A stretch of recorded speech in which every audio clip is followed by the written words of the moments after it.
ये दो टिकट हमारे हाथ में है। एक टिकट बॉम्बे से बना था, उसको उन्होंने कैंसिल करवाया। दूसरा टिकट बेंगलोर से बना। टिकट बनाने में 67 से 68 हजार रुपया खर्चा हुआ है। ये साहिब सजादा या उर्स कमेटी जिम्मेदार नहीं है। ये टिकट दोनों हमारे हाथ में है। ठीक है। 1,51,000 रुपया हजरत मंगवा चुके थे। अब क्यों नहीं आए, वो जिम्मेदार खुद हैं। मौलाना सलमान अजहरी साहिब किबला, बम्बई महाराष्ट्र।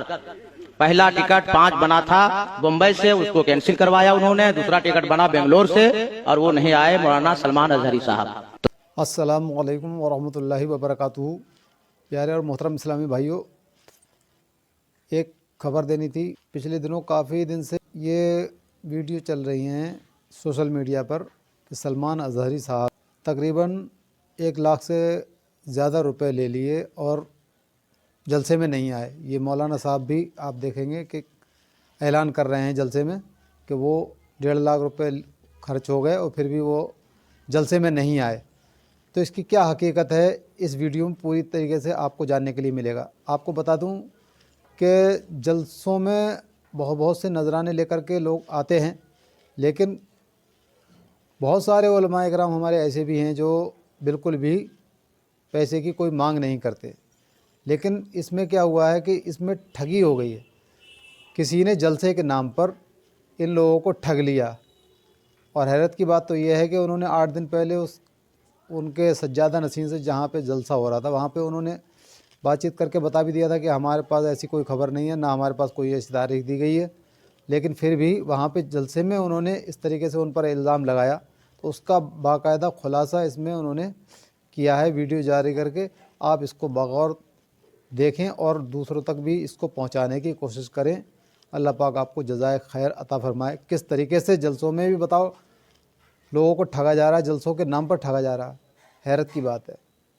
अल्लाह पाक हमारे जलसों को इन तमाम बुराइयों से पाक व साफ़ फरमाए। आमीन बिजाह नबी अमीन सल्लल्लाहु अलैहि वसल्लम। ये दो टिकट हमारे हाथ में है।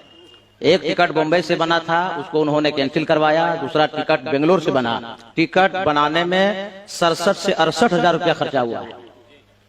ये साहिब सजादा या उर्स कमेटी जिम्मेदार नहीं है। ये टिकट दोनों हमारे हाथ में है। ठीक है। 1,51,000 रुपया हजरत मंगवा चुके थे। अब क्यों नहीं आए, वो जिम्मेदार खुद हैं। मौलाना सलमान अजहरी साहिब किबला, बम्बई महाराष्ट्र। पहला टिकट 5 बना था बम्बई से, उसको कैंसिल करवाया उन्होंने। दूसरा टिकट बना बेंगलोर से और वो नहीं आए, मौलाना सलमान अजहरी साहब। वालेकुम अस्सलाम वरहमतुल्लाहि वबरकातुहू। जी अल्हम्दुलिल्लाह, अल्लाह का फजल करम है। जी सैयद साहब, ये आपके 16 तारीख की डेट आपने किससे ली थी? ये शमशेर नाम करके आदमी है बॉम्बे में जी, वो हमारे आदमी है। उन्होंने वो बोले कि हम आपके यहाँ 16 दिसंबर को हज़रत हुजूर सलमान अजहरी साहब को लेकर आएंगे, तो तारीख हम लोग ले लेंगे, आप लोगों को कुछ टेंशन लेने की जरूरत नहीं है। तो उन्होंने कोई वैस या क्या करके एक नाम है, उनके थ्रू उन्होंने कांटेक्ट किया। और कांटेक्ट करने के बाद टिकट वगैरह भी हम लोगों को दे दिया। तो फिर हम लोगों ने पोस्टर छपाया। हम लोगों ने बोला कि पहले टिकट आएगा, कंफर्म होगा तो ही पोस्टर छपाएंगे। आप तो सैयद साहब इतनी बड़ी शख्सियत हैं, आप जलसे हर साल करवाते होंगे, उर्स की तारीखें हर साल होती हैं आपके यहाँ। जी। आप इतना तो जानना चाहिए कि कम से कम मेरे से कभी एक बार बात हुई हो आपकी, या मेरी कोई ऑडियो क्लिप आपके पास आई हो। मैंने आपसे कहा था कि मुफ्ती साहब से बात हुई है, तो आपने कहा कि उन्होंने एक बार बात कराई है। जी, कभी नहीं, आज तक मेरी बात नहीं हुई है। मुफ्ती साहब से एक बार बात उन्होंने सभा बैठी हुई थी शायद। तो अब मुफ्ती साहब बनकर वो रिकॉर्डिंग की है हमारे पास। मुफ्ती साहब ही डायरेक्ट उन्होंने बोला था कि मैं सलमान अजहरी बोल रहा हूँ, जी बोला जाए। ये मुझे भेजिए आप। आगे की बात सुन लीजिए, पूरी बात सुन लीजिए। मैं म्यूट किया हुआ क्योंकि स्टेशन पे उसकी आवाज इधर उधर की है। जी देखिए आप। जी हजरत, जी बोलिए। यही मामला है हजरत। तो इसकी वजह से हम लोगों ने कोशिश भी किया, बहुत कोशिश किया, लास्ट टाइम तक कोशिश। सुनिए सैयद साहब, मैं आपको बता रहा हूँ जी हुक्म। जब ये पोस्टर मेरे पास आया उस वक्त मैं बिहार में था, ये कफील साहब के साथ ही था, सिलीगुड़ी और वो शिवरामपुर। कफील भाई ने बताया था मुझे कि मेरे साथ में ही था, मगर हजरत ने कुछ गुफ्तगू नहीं किया। हाँ, तो अब जब मेरे पास ये बेंगलुरु से पोस्टर आया, बेंगलुरु की डेट हम लोगों ने काफी दिन पहले दी है, बहुत पहले दी हुई है। और 16 तारीख को मेरे घर में शादी है मेरी भांजी की, और रात को मुझे बेंगलुरु प्रोग्राम में पहुंचना है। मैं 8 घंटे का सफर करके वहाँ जा रहा था। तो जब ये पोस्टर आया, वहाँ के नौजवान बेकरार हुए, कहा कि आप बिहार में कब से जाएंगे और बेंगलुरु कैसे। तो मैं शौक हुआ कि ये बिहार का पोस्टर कहाँ से आया है। और तारीख हमारी सिर्फ 2 ही लोग रखते हैं, एक रज़ा और एक हमारे ओएस मुल्ला। तो फिर मैं इन दोनों को फ़ोन लगाया, उन्होंने कहा ऐसा कोई हमने डेट दिया नहीं है, हमारे पास कोई इस तरह की चीज़ आई नहीं है। तो फिर मैंने, आपके ही कोई मुरीद रहते हैं बेंगलुरु में, तो उनसे मैंने कहा कि बेटा इनका नंबर दे दो, जो आपके हजरत हैं सबा साहब जो आप कह रहे हैं ना, तो उन्होंने नंबर नहीं दिया बल्कि फ़ोन पे डायरेक्ट बात भी करवाया। तो उनकी रिकॉर्डिंग भी मौजूद है। सबा साहब से रज़ा ने बात करके पूछा ये सब मामला कैसे हुए, तो उन्होंने कोई आज़म नाम बताया। अच्छा। कि आज़म कोई साहब हैं हमारे, उन्होंने हमसे ये डेट का वादा किया और उन्होंने पहले 51,000 रुपये हमसे लिया है और फिर 28,000 रुपये कुछ टिकट का लिया है और टिकट बनवा करके भेजा है सैफ नाम से और एक मेरे नाम से। ये सही है कि नहीं सही है? तो ये सारी चीज़ें उन्होंने बताई। तो रज़ा साहब ने कहा वो टिकट भिजवाइए, हमको दिखाइए। उन्होंने टिकट के नाम पे जो भेजा वो भी फ्रॉड है, टिकट है ही नहीं वो। आप लोग पढ़े लिखे लोग हैं, थोड़ा सा देख लेते तो आपको खुद पता चलता कि कंफर्म टिकट नहीं है वो तो इंटरनेट की प्रिंटिंग निकाली हुई है, पे नाउ लिखा हुआ है उस पर। और दूसरी बात 51,000 रुपये, अल्लाह शाहिद है, इतने मेरी उम्र में भर कर मैंने 1 रुपया भी कभी मुतालबा नहीं किया है। 51,000 बहुत दूर की बात है। कह रहा हूँ हजरत, ये सैयद साहब भी ऐसे के बेचारे इतने हजरत सादा मिजाज है ये लोग कि बता नहीं सकता हूँ। पूरी बात सुन लीजिए, पूरी एक बार उस आदमी से मेरी बात करवा दीजिए जो मुफ्ती साहब से बात कर रहा है। अभी इनसे जो सैयद साहब थे, रज़ा ने जब 4 दिन पहले ये बता भी दिया कि आपके साथ फ्रॉड हुआ है, आप वो आज़म के ख़िलाफ़ कंप्लेंट करो और ये टिकट भी डमी है, फ्रॉड है, ये बिल्कुल नहीं है और हमारी कोई तारीख़ ही नहीं हुई है, ना आपके भेजे हुए पैसे हमारे पास पहुँचे हैं और ना ही कोई फ़ोन आया है। ये सब चीज़ें जब बता दिया गया तो फिर आप हजरात को ये मालूम हो जाना चाहिए कि आप लोगों ने गलती किया है, सही जगह पर कांटेक्ट नहीं हुआ है। अब कफील अंबर साहब हमारे इतने करीब हैं, कभी आपने उनके ज़रिए भी नहीं बात किया हमसे? नहीं हजरत, यहाँ पे 1 मिनट बोला गया हजरत कफील अंबर साहब। तो बहरहाल उन्होंने कभी इस प्रोग्राम का आज तक कफील अंबर ने कभी जिक्र नहीं किया मेरे सामने। अब मैंने कहा इनसे कहा कि मेरी बात नहीं हो पा रही हजरत से, लेकिन जो बेंगलोर वाले हैं उनसे मेरी बात हुई, हजरत आप क्या नहीं आ रहे, हजरत वहाँ की तारीख है, मैंने सही सबसे कहा है। और दूसरी बात ये भी सुन लीजिए जी। हाँ, अगर हजरत के अगर ये कंफर्म हम लोगों को सुबह में भी हो जाता ना, तो 4-5 स्कॉर्पियो पर माइक बनवा के पूरे इलाके में मैं ऐलान करवा दिया होता कि हजरत किसी मजबूरी के तहत नहीं आ पा रहे हैं। नहीं, किसी मजबूरी के तहत क्यों सैयद साहब, ये गलत हुआ है ना, मैं क्यों इस तरह से मजबूरी के तहत आपको बोलूं।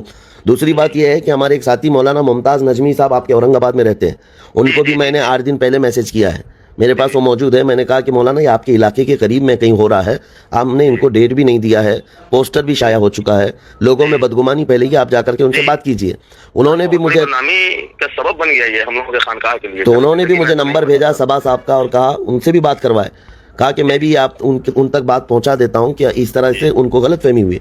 देखिए कुल खुलासा ये है मेरे बात करने का कि इस तरह के लोग जो भी फ्रॉड कर रहे हों, धोखा दे रहे हों, ये डाकू लोग हैं जैसे भी कर रहे हों, लेकिन आप लोगों का जिम्मेदार स्टेज और किसी एक जिम्मेदार आलिम से आप मेरे खिलाफ वहाँ पर ऐलान करवा रहे हैं, ये कहाँ की इंसाफ पसंदी है आप बताइए। और वो मौलाना साहब ऑनलाइन ये ऐलान कर रहे हैं 1,51,000 रुपये मुफ्ती साहब ने मंगवाया है, वो क्यों नहीं आए, इसका रीज़न बताएं। हम लोगों को हजरत यहाँ तो मालूम है, जैसे जैसे वो आदमी नचाया है ना, अभी अब उसका खैरिया भी बुलवाया है उसको घर पे, कल ही मैंने उसको बोला है सबा भाई। काबिल कबूल बात ये है हजरत, सबसे बड़ी जो आपको ये नहीं मालूम होगा कि 2 दिन से वो आपके साथ है ये बोल रहे थे। कौन? हाँ वो भी ये बोल रहे हैं मुझे, कौन? हम लोगों को वो भी गुमराह किए हुए हैं कि हम लोगों ने 2 दिन के चल रहे हैं, मुंबई से टिकट कैंसिल करा के हजरत ने बेंगलोर का बनवाया, तो हम लोग अभी बेंगलोर एयरपोर्ट पे खड़े हैं, 3 बजे हजरत ने बोला है, 3 बजे हम लोग एयरपोर्ट पे आ गए हैं। कौन बोल रहा है, कौन है ये? जैसे जैसे वो बोलते गए वैसे ये है, कहाँ रहता कहाँ है, मुंबई में ही रहते हैं वो। तो आपको फौरन ये पुलिस कंप्लेंट करना चाहिए। बुला रहे हैं हजरत लोगों को, मैं अभी एक काम करता हूँ, खानकाह की जानिब से बैठकर वो स्टेटमेंट में फेसबुक पे डाल देता हूँ कि जो भी ऐलान हुआ है ये गलतफहमी के वजह से ऐलान हो गया है, मुफ्ती साहब किबला को कोई इल्म नहीं था, हम लोगों के साथ धोखा किया है। हाँ ये बात है, ये बात आप डालिए सैयद साहब। मैं आपको बता रहा हूँ, वल्लाह अल्लाह शाहिद है, ये सब हो जाने के बावजूद आपने कांटेक्ट भी नहीं किया, कुछ भी नहीं, फिर भी मेरे दिल में ये ख्याल था कि किसी न किसी तरह से मैं इनके औरंगाबाद पहुंच जाऊं ताकि इनका भरम रह जाए। मेरे दिल में ये भी तमन्ना थी, अगर पॉसिबल होता बेंगलुरु और इसकी मसाफत का कोई मसला ना होता, मैं किसी तरह से उड़ के आपके यहाँ आ जाता। जी सही रास्ते में आता है। मैं इनसे कह रहा था कि आपकी बात हुई है कि नहीं ये मुझको बताइए कंफर्म। तो हजरत ने जब कहा कि एक बार मेरी बात हुई है शुरू में एकदम, तो मैंने कहा कि अभी हाल फिलहाल में आपकी बात हुई है, तो हजरत ने कहा नहीं। हमने कहा ये शमशेर है कौन, तो इन्होंने कहा ये इस वक्त हजरत के साथ बेंगलोर में है। मैंने सऊद को कॉल किया हजरत, ये शमशेर नाम का आदमी कोई मुफ्ती साहब के साथ है ये वो वहाँ, तो उसने कहा कि नहीं हजरत के करीबी में तो कोई शमशेर नाम का आदमी नहीं है। ये खानका थी जिसकी वजह से बच गया हुजूर, वरना अगर दूसरा जलसा होता या दूसरे कमेटी वाले होते तो वहाँ हजरत लाठी डंडा के टेंट वगैरह सब नोच नाच के फेंक देता सब। वो तो फिर आप लोगों ने अपनी इज्जत बचाने के लिए मेरी इज्जत को दांव पे लगा दिया वहाँ पे। मुझे इस बात की बहुत तकलीफ पहुंची है सैयद साहब कि मतलब मेरे इल्म में भी नहीं, जो चीज़ मुझ तक पहुंची भी नहीं, और फिर मेरे ऊपर इतनी बड़ी तोहमत लगा करके हजारों के मजमे में मुझे बदनाम किया जा रहा है। और मौलाना साहब से मैं क़यामत के दिन भी दामन पकड़ के पूछूंगा कि आपने किस हिसाब से जो है ना मेरे ऊपर इतना बड़ा इल्ज़ाम लगाया है, क्या वो धो पाएंगे इस इल्ज़ाम को? मैं अभी वीडियो क्लिप कर रहा हूँ। बहरहाल चलिए ठीक है। और तारीख के मामलात में जब आप डायरेक्ट मुकर्रिरीन से रब्ता करते हैं तो इसमें इतनी बड़ी गलती आपने कैसे की? मैंने उनको काट दिया है, समझ गया जी। मैं हजरत ये लोग जो है ना, इन लोगों को भी जो है मैं बार बार ये कह रहा हूँ हजरत, वीडियो में बनवा करके अभी भेजवा रहा हूँ अवैध भाई के पास, आपके पास में। ठीक है चलो, ठीक है बेहतर। पूरा वीडियो बनवा करके भेजवा आपसे, ये मतलब ये पूरे तरीके से मैं बोलूंगा कि नहीं तो कॉल करता हूँ मैं खुद वीडियो बना दूंगा, अभी मैं खुद वीडियो बना दूंगा। पहले उधर की वीडियो आने दीजिए, समझे, उसी में इसको मतलब मिला करके दोनों कीजिएगा। ठीक है चलो ठीक। हाँ मैं अभी इनको वीडियो बनवा। अस्सलाम वालेकुम।